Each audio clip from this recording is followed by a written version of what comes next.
పేదవాడి పక్షాన నిలబడతాం, ప్రజా గొంతుకై నినదిస్తాం. వాయిస్ ఆఫ్ వాయిస్లెస్, తెలుగువారి మనస్సాక్షి, సాక్షి టీవీ. సాక్షి టీవీ ప్రసారాల కోసం మీ స్థానిక కేబుల్ ఆపరేటర్ ని వెంటనే సంప్రదించండి. విశాఖ స్టీల్ ప్లాంట్ ప్రైవేటీకరణపై కేంద్రం వెనక్కి తగ్గటం లేదు. 100% పెట్టుబడుల ఉపసంహరణ ఉంటుందన్న కేబినెట్ నిర్ణయాన్ని మరోసారి స్పష్టం చేసింది కేంద్రం. ఈ మేరకు రాజ్యసభలో ఎంపీ వైవి సుబ్బారెడ్డి ప్రశ్నకు కేంద్ర మంత్రి శ్రీనివాస్ వర్మ లిఖితపూర్వక సమాధానం ఇచ్చారు.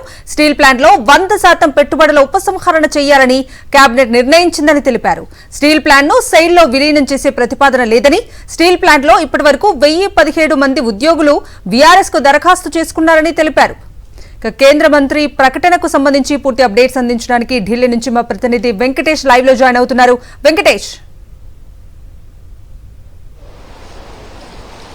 విశాఖ స్టీల్ ప్లాంట్ ప్రైవేటీకరణ బాటలోనే కొనసాగుతోంది.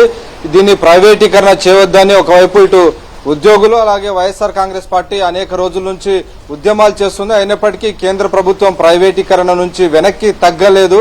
ఆ విషయం ఈరోజు రాజ్యసభ సాక్షిగా మరోసారి బట్టబయలైంది. రాజ్యసభలో వైఎస్ఆర్సీపీ పార్లమెంటరీ పార్టీ నేత వైవి సుబ్బారెడ్డి అడిగినటువంటి ప్రశ్నకు కేంద్ర ఉక్కు శాఖ సహాయ మంత్రి భూపతిరాజు శ్రీనివాస్ వర్మ సమాధానం ఇచ్చారు. విశాఖ స్టీల్ ప్లాంట్ ప్రైవేటీకరణ 100% జరిగి తీరుతుందని కూడా అందులో స్పష్టం చేశారు. గతంలోనే ఈ అంశంపైన కేబినెట్ నిర్ణయం తీసుకుంది. 100% పెట్టుబడులను డిజిన్వెస్ట్మెంట్ చేయాలి, ఉపసంహరించాలనేటువంటి నిర్ణయం తీసుకున్నట్టుగా ఆ సమాధానంలో స్పష్టం చేసింది. అలాగే దీనికి సంబంధించి మరొక ప్రతిపాదన కూడా ఉద్యోగులు కానీ ఇతరులు చేస్తున్నారు. దీన్ని విశాఖ స్టీల్ ప్లాంట్ ను బతికించుకునేందుకు, కాపాడుకునేందుకు, ప్రభుత్వ రంగంలోనే ఉంచుకునేందుకు దీన్ని సెయిల్లో కలపాలి, స్టీల్ అథారిటీలో కలపాలనేటువంటి ప్రతిపాదన చేసినప్పటికీ ఆ ప్రతిపాదన కూడా కేంద్ర ప్రభుత్వం నో చెప్పింది. దాన్ని సెయిల్లో కలిపేటువంటి ప్రతిపాదన ఏది కూడా తమ వద్దలేదని చెప్పింది. అలాగే ఒకవైపు ఉద్యోగులను కూడా తొలగించేటువంటి ప్రక్రియను ముందుకు తీసుకెళ్తోంది. ఆ మేరకు వాలంటరీ రిటైర్ స్కీమ్ ను కొనసాగిస్తున్నట్టుగా చెప్పింది. ఆ మేరకు మొన్న 15వ తేదీ వరకు దీనికి చివరి తేదీ గడువు నిర్ణయించారు. దాదాపు 1000 మంది వరకు దీనికి అప్లై చేశారు, వీఆర్ఎస్ కోసం దరఖాస్తు చేసుకున్నటువంటి విషయాన్ని కూడా స్పష్టం చేశారు. అలాగే ఇటీవల కేంద్ర ప్రభుత్వం విశాఖ స్టీల్ ప్లాంట్ కు ఒక 11,000 కోట్ల రూపాయలు ఇవ్వాలని నిర్ణయం తీసుకుంది. అందులో 9,000 కోట్ల రూపాయలు ఇచ్చిన విషయాన్ని ఈ సందర్భంగా సమాధానంలో కేంద్ర ప్రభుత్వం వెల్లడించింది. సో ఓవరాల్ గా మన సమాధానం కనుక చూస్తే విశాఖ స్టీల్ ప్లాంట్ ప్రైవేటీకరణ బాటలోనే ఇంకా ముందుకు వెళ్తుంది.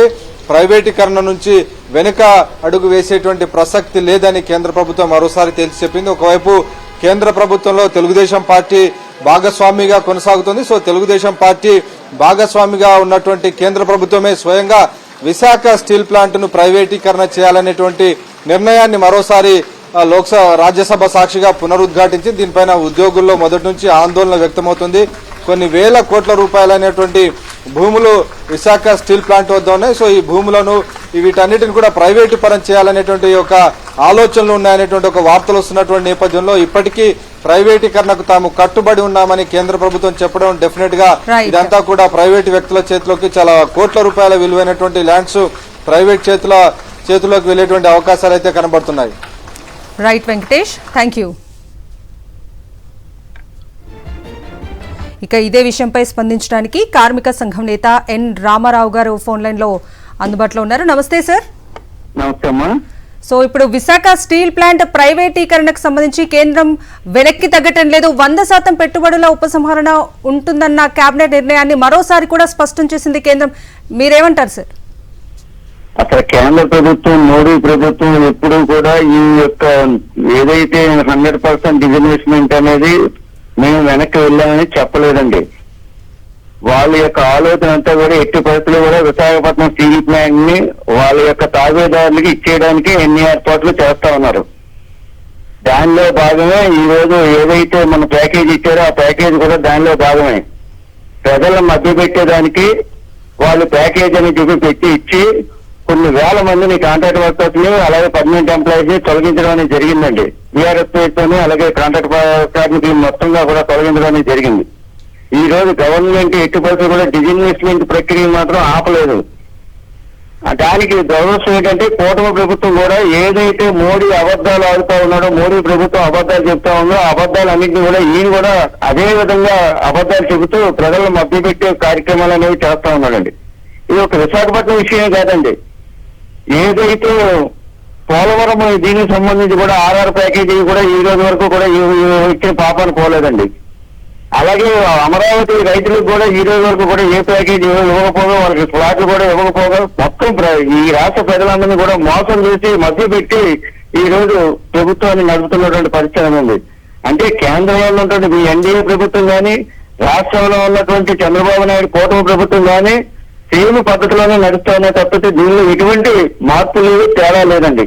కాబట్టి ఈ రోజు ప్రజలను మధ్య పెట్టి ప్రజలు మోసం చేసి వాళ్ళు యొక్క ఏదైతే అనుకున్నారో వాళ్ళకి ఇవ్వడానికి ఏర్పాట్లు అనేవి జరుగుతూ ఉన్నాయి.